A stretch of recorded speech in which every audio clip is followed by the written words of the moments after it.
Hi, hello, my dears. Let's crack the concepts. It's me, Varun. So, what's up, my dear students? I hope you all have understood the concepts which were discussed in part 1, right? Are you having any doubt? Do you have any doubts? You can please comment in the comment section. Okay, so today we are going to discuss the part 2 of the chapter light reflection and refraction. Yes, so let's start. So today we'll be discussing the following topics. Okay, so first of all we'll be discussing what is curved mirror or what is meant by curved mirror. Okay, and under curved mirrors comes spherical mirrors. Okay, spherical mirrors are the most important topic. Okay, it is one of the most important topic from this particular chapter. Yes, and then we'll be discussing the terms related to spherical mirrors. Yes, we'll be studying some terminologies based on spherical mirrors. Then we'll discuss what is principal focus. Okay, what is principal focus in case of concave mirrors and in case of convex mirrors. Okay, don't worry. Yes, concave mirrors and convex mirrors are two types of spherical mirrors. You will study. Okay, don't worry. Then we'll be discussing the relation between the focal length and radius of curvature. That is small letter f and capital letter R. So, shall we start? Yes, I hope all of you are ready. Okay. So, let's move on with the first topic, that is curved mirror. In the previous part, that is in part 1, we had studied what is plane mirrors, right? How was plane mirror? Yes, we already know. How was its surface? Its surface was plane, am I right? See, how was the plane mirror? The plane mirror was like this, am I right? See, its surface will be plane. Its surface will be plane, am I right? Right? It would be having a straight, am I right? Straight, plane, polished surface, right? Then what is curved mirror? Curved mirror. See, it's very simple. Just consider the spoon. Okay, the spoon, common spoon you will be having in your kitchen and all, right? Just take one spoon and clean it such that your face should be visible. Got it? Now, you can see that if you hold that particular spoon like this in front of you, like this if you are holding, okay, like this if you are holding, you will be able to see one kind of image. Am I right? You will be able to see one kind of image as you can see here. See, below you can see, right? See here, this, like this image you will be able to see in that particular spoon. Now suppose you are turning that particular surface and you are holding the outer surface. You are holding the outer surface of the spoon in front of you. Then what will happen? Yes, the image will also change. See, the image will be somewhat like this. In the first figure it is shown. See, like this it will be. Am I right? So, what is curved mirror? Curved mirror, it's very simple. Its surface will be what? It will be curved. It will be curved. Okay, it won't be plain. Got it? So, what is a curved mirror? The curved surface of a shining spoon, as an example we can consider. Right? That's an example for a curved mirror. And most commonly we use a certain type of curved mirror that we call as what? We call as spherical mirrors. Got it? Understood? So, next we'll discuss what is spherical mirrors.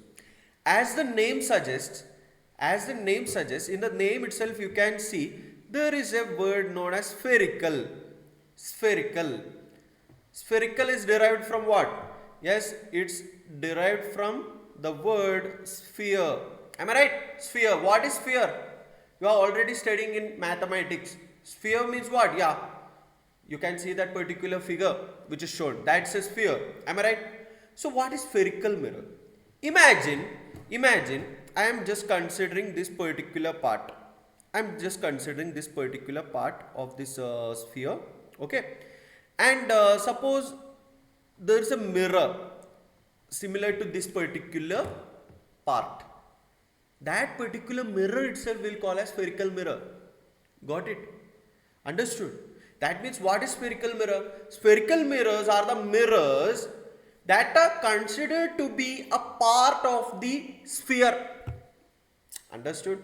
If I am considering a part of this particular sphere, and if I am imagining that a mirror is to be made in that particular shape, that itself is spherical mirror. Got it?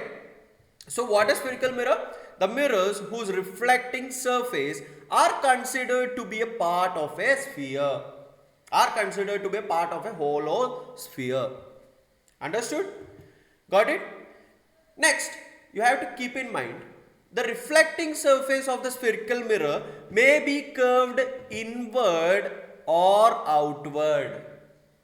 See, in the previous slide we had said it. See, if I am holding the inner surface of the spoon towards myself, if I am holding the inner surface of the spoon towards myself, then what can I say? Yes, it is curved inward.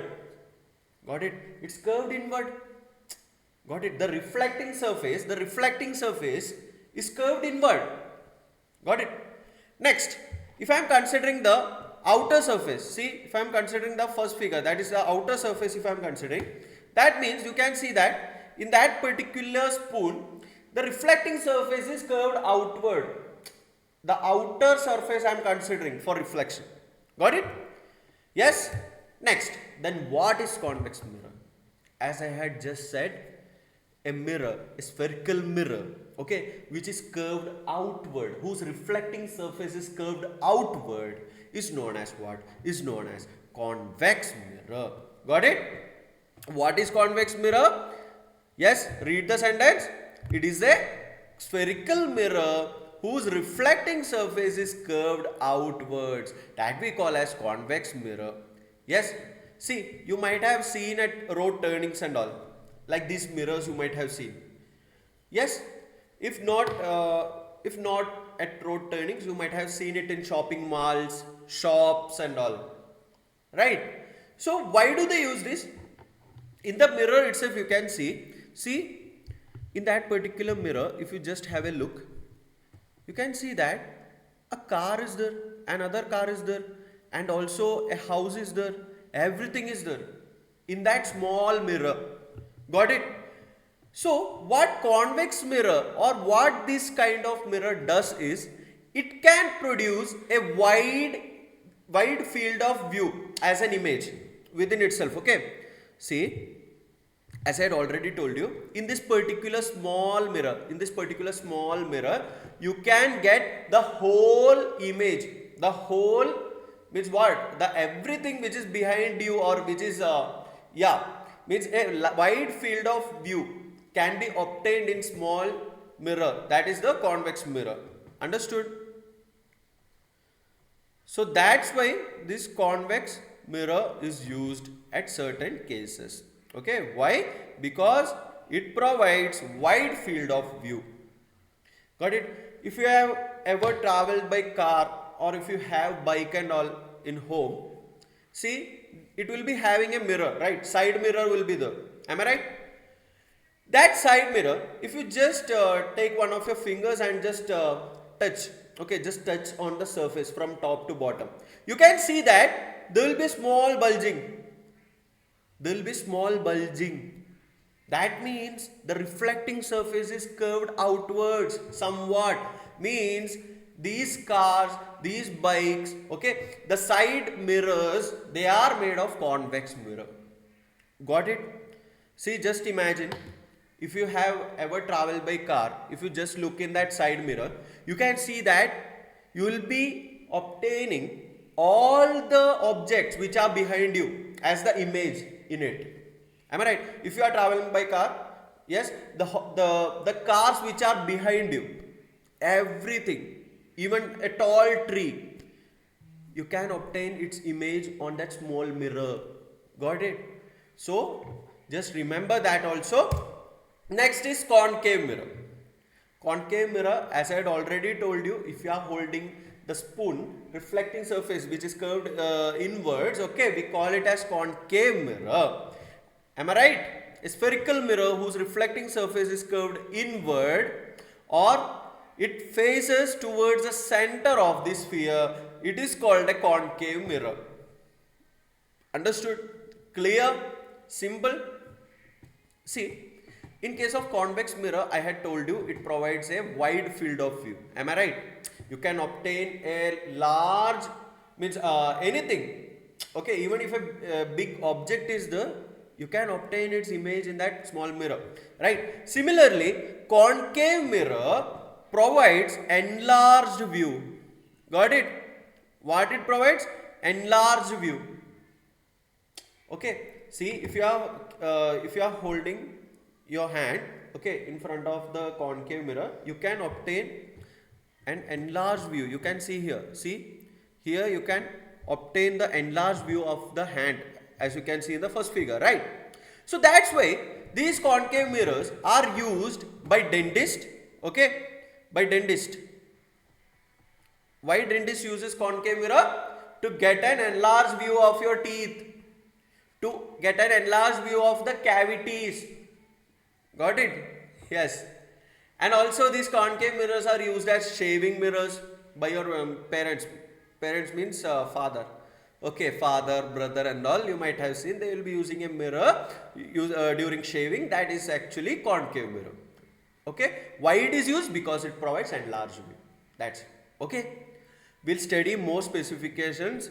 Okay, and we'll study more properties of concave mirrors, where and all it is used, and also we'll be studying about convex mirror. Okay, so let's move on. Next we will be discussing the terminology, certain terminologies related to spherical mirrors. As I had already told you what is spherical mirror. Am I right? What is spherical mirror? The spherical mirrors are the mirrors which are considered to be the part of a hollow sphere.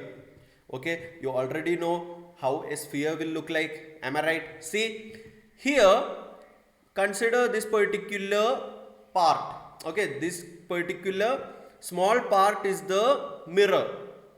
Got it? And also you have to keep in mind, okay, you have to keep in mind, see how you will denote concave mirror is, see concave mirror, how you will denote while drawing is, see, you will draw like this, and on the outer part you will draw lines like this. Okay, you will draw lines like this. That means what? The reflecting surface is the inward. See this side, inward side is what? It is the reflecting surface. Got it? This is how you denote concave mirrors. Understood? Yes? Okay. See, you should not shade the inner side. Okay, I just drawn it just to make you all understand, right? Okay, see, this is how you denote concave mirror. Clear? Then how you will denote convex mirror? Next is how you will denote convex mirror. See, if concave mirror is denoted like this, then convex mirror is denoted like this. It's very simple. Okay, and on the inner side you will draw lines. Because you already know what is convex mirror, the reflecting surface will be curved outward. The outward part will be the reflecting surface in case of convex mirror. Clear?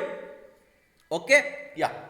Next, since these mirrors are actually a part of a sphere, since these are spherical mirrors, there are certain terminologies, there are certain terms you have to keep in mind. Okay? First one is the pole of the mirror. Okay, it's very simple. See, you already know which is the mirror here. Yeah, this is the mirror. Wait, I'll show you using laser. Wait, yeah. See, this is the mirror. Am I right? This is the mirror.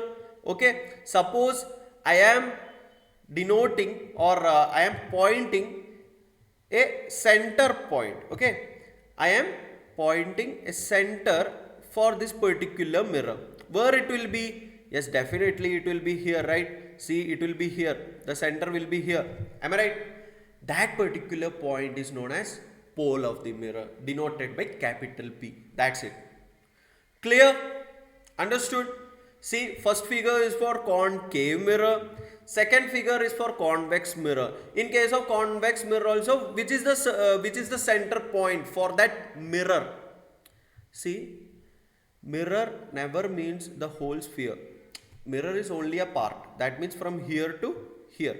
From here to here is the mirror. And if I am pointing a center point, that is this particular point, that I will call as pole of the mirror. Clear? Capital P denotes the pole of the mirror. Yes, I hope it's clear. Next, it's very simple. See, this is a hollow sphere. This is a sphere. Am I right? Now, if I am denoting, or now if I want to find the center of the hollow sphere, I want to find the center of this particular sphere. See, it will be here. Am I right? It will be there. See, you can see it is denoted by capital C, right? That is known as center of curvature. Clear? That is known as what? Center of curvature, and it's denoted by capital C. Got it? See, center of curvature of concave mirror I have shown here. Next, for convex mirror, you can see on which side it is. Center of curvature is lying here. Okay, these differences you have to keep in mind. In case of concave mirror, the center of curvature is towards left side. So you can see, because the sphere, hollow sphere is coming towards the left of the mirror. Okay, and in case of convex mirror, the center of curvature is coming on the right side of the mirror. Clear? It's clear, right?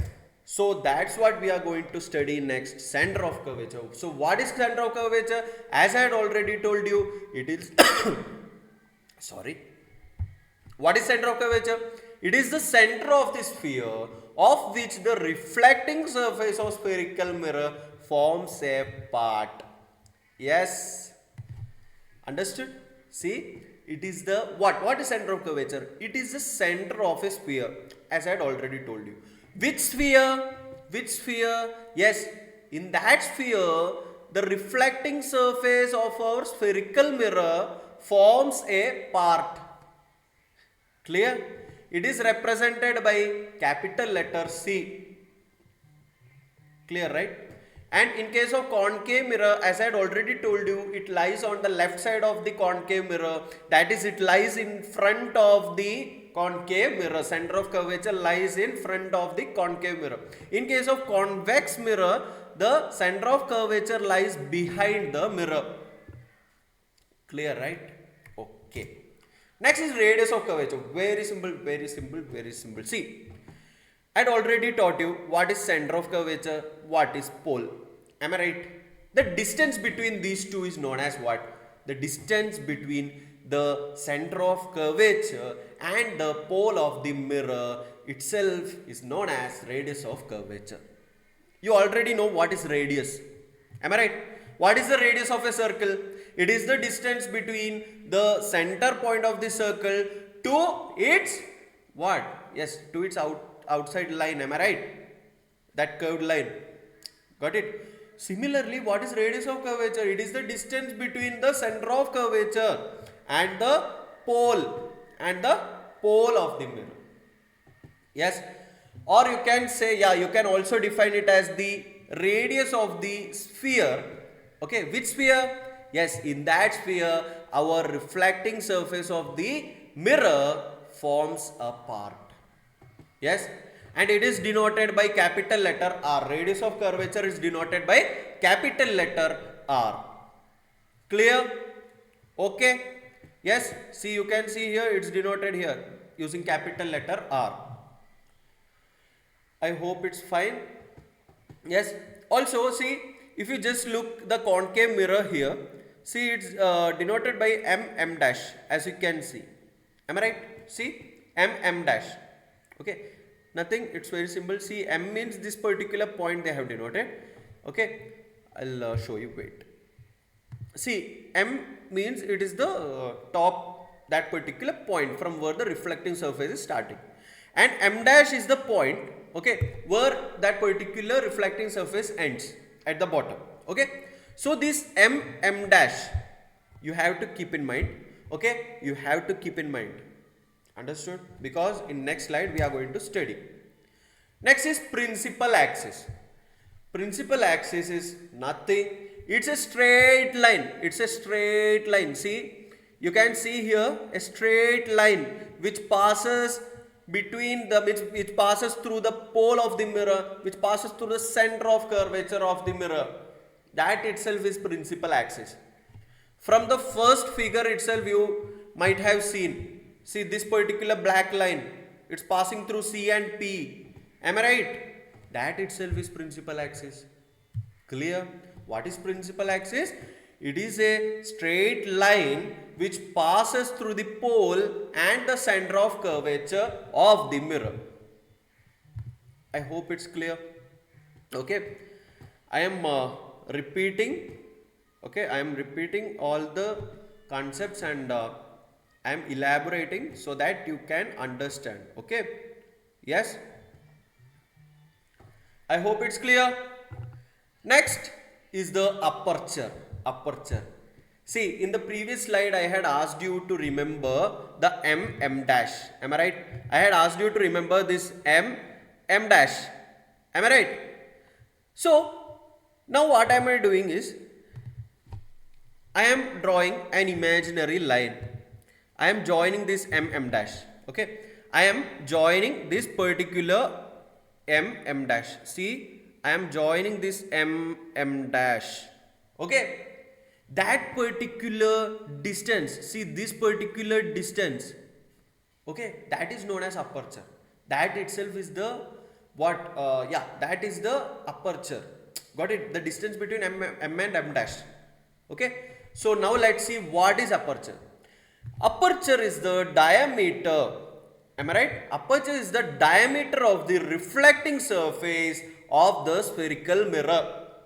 Clear? It is the diameter of the reflecting surface of the spherical mirror. Which is the diameter of the reflecting surface? Yes, it's the distance between M and M dash. Clear? Okay? Yes? Okay. Oh, okay. Distance MN. It's not N. Okay. See? It's not N. It's what? It's M dash. Okay. Sorry. So distance M dash denotes the aperture of the spherical mirror. Clear? Yes. Next. See, next we have to define what is principal focus. Before defining principal focus, I'll just explain you an experiment. Okay. Just take a concave mirror. Okay. Just take a concave mirror and hold this concave mirror in front of what? In front of sun. Okay. Got it? At noon time, when the sun will be right at the top of our head. Okay. Take a concave mirror. Just hold it little bit towards the sun and take a sheet of paper. Okay. Take an A4 sheet. Okay. Just hold it here. Okay. Now, what you have to do is make the adjustment. Make the adjustment such that the mirror of the sun, okay, it should be point size. Okay, just okay, remember this much. You are holding a concave mirror like this. Okay, sun is right at top of you and you are holding a A4 sheet here. Next, on that A4 sheet, you have to obtain a point size image. Okay, a point size image of the sun you have to obtain. See, shown in the as shown in the figure.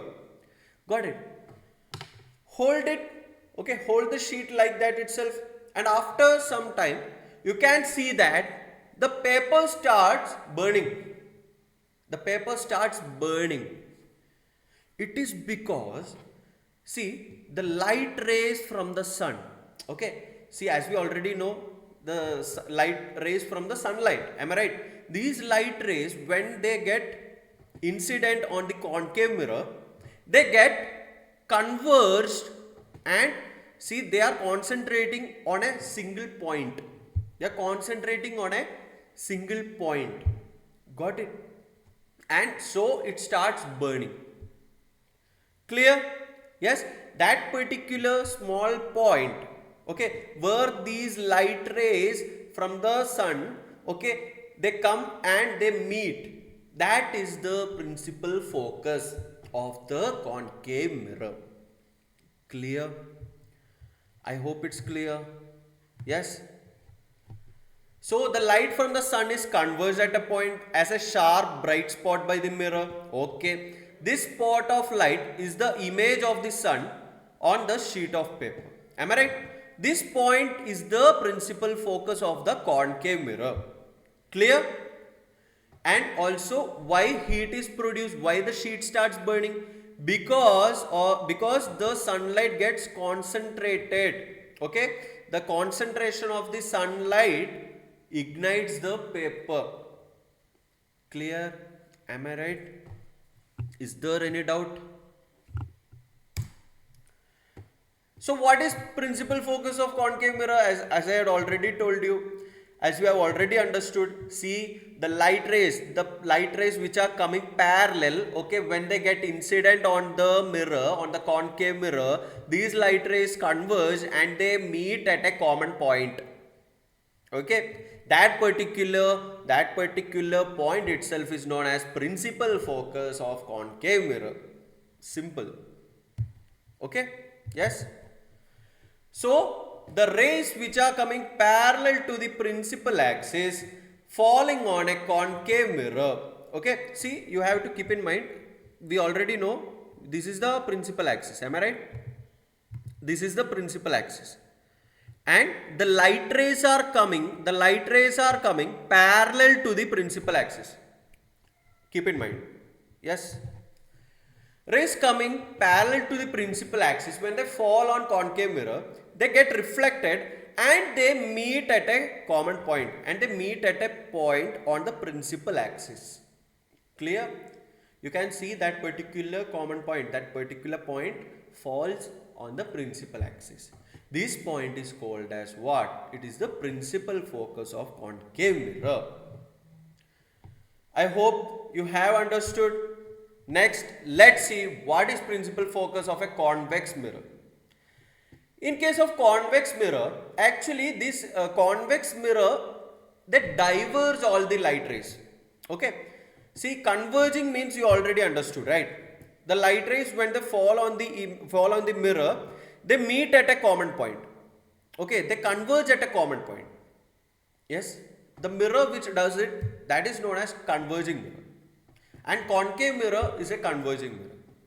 Next, what is convex mirror? Convex mirror, actually you can see here these light rays which are coming parallel to the principal axis. Okay, these light rays, when they fall on the mirror, they are getting diverged. You can see, right? See, one of the light rays is coming like this and it is getting diverged. This light ray is coming like this and it is getting diverged. So, are these light rays meeting at a common point? No. Clear? So, that's why convex mirrors are diverging mirrors. Yes. Then what is principal focus in case of convex mirror? In case of convex mirror, see, these light rays coming parallel to principal axis, they will diverge. Okay. Now, if I am assuming that these light rays, the diverged light rays are coming from a common point. See, I am making them to produce from a common point. Okay, I am drawing them backwards using dotted lines. Okay, I can see that these diverged lines are meeting at a common point. Okay, that is the principal focus in case of convex mirror. Clear? Then what we have understood? Yes, we have understood that in a convex mirror, actually the light rays never meet after getting incident on the convex mirror. Okay, convex mirror is a diverging mirror. So in a convex mirror, the parallel rays reflect and they appear to diverge from a point on the principal axis. This point is called what? It is called the principal focus of the convex mirror. Clear? I hope it's clear. Now here also you have to understand that, see, in the case of concave mirror, the principal focus lies in front of the mirror, or it lies on left side of the mirror. Okay, similar to center of curvature. Got it? Center of curvature, in case of concave mirror, it lies in front of the mirror, or it lies at the left side of the mirror. Similarly, principal focus also. In case of convex mirror, the principal focus and the center of curvature, they come on the right hand side, or they are situated behind the mirror. Clear? Okay. Next, what is focal length? Very simple. Okay, it's very simple. It is the distance. The focal length means it is the distance from the pole of the mirror. Okay, we already know what is pole. Am I right? See, I had denoted it using a red pointer. That is the pole of the mirror. So, the distance between the pole, that is P, and the focus, principal focus of the spherical mirror. The distance between capital letter F and capital letter P, or the distance between the pole of the mirror and the principal focus of the mirror itself is the focal length. Okay, the distance between the pole and the principal focus of a spherical mirror, it is known as what? Focal length. It is denoted by the letter, small letter F. Clear? Clear, right? Okay. Next, you have to keep in mind, I had already taught you what is radius of curvature. Am I right? What is radius of curvature? Yes, radius of curvature means it's there in the name itself, radius of curvature. Am I right? So, it is actually the radius of the sphere of which the reflecting surface of the spherical mirror forms a part. That is, radius of curvature is the distance between the center of curvature and pole of the mirror. And we know that the focal length is the distance between the principal focus of the spherical mirror and the pole of the mirror. Okay. Next, we are going to study, is there any relation between the focal length of the spherical mirror and the radius of curvature of the spherical mirror? Is there any relation? Yes, my dears, there is a relation. That is, as you can see here, this particular distance is what? It is the focal length. Am I right? It is the focal length. Am I right? And what is radius of curvature? Yes, radius of curvature is the distance between the pole of the mirror and the center of curvature. Okay. You have to keep in mind that the radius of curvature is 2 times the focal length. Clear? Okay. Means, see, the distance, that is the focal length, is half of radius of curvature. Clear? That is, capital letter R is equal to 2 times F, or radius of curvature is twice the focal length. Clear? I hope it's clear. Yes? Is there any doubt? If you have any doubt, you can definitely ask me in the comment section. Okay? Yes? And also, I want you all to go through the textbook. Sorry. I want you all to go through the textbook and just go through the concepts which we had discussed today. Understand the concepts. Okay? Understand, and if you have any doubt, you can definitely approach me at any time. Okay? And I am also adding the link of the WhatsApp community channel. Yes? You can ask your doubts in that particular channel, and I'll directly communicate with you. Yes? So, my dears, I hope you all have understood all the concepts. There is no doubt. Okay? Yes. If it is okay, yeah. Okay, if you all have understood all the concepts, we can wind off today's session, and we'll be discussing the remaining topics. Am I right? We will crack the remaining concepts in the upcoming session. So, bye my dears. Bye.